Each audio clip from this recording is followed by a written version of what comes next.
We knew that if you took first authorship here, we just said, well, you're going to take this one and I'll take the next one. And so it worked out for us.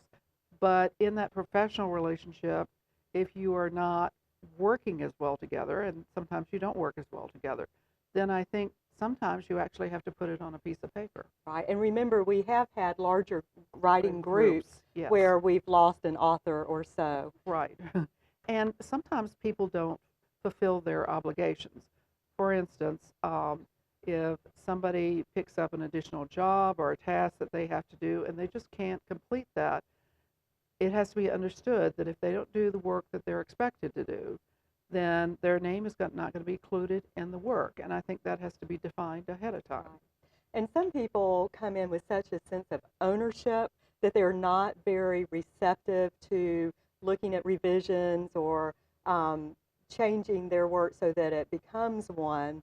And so I always think about a collaborative writing relationship as I have to lose my sense of ownership in some way because it's a partnership. And that partnership is so important when putting the final piece together so that it flows.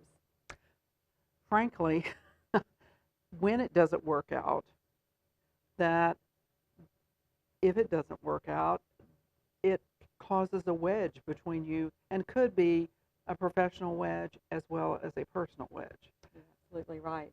I don't know always that those things can be resolved, but I think it's a subject that needs to be broached before it ever becomes a problem.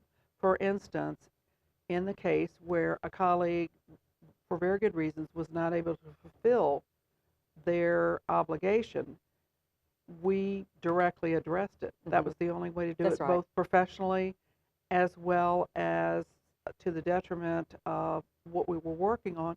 We did not want what we were doing to fail.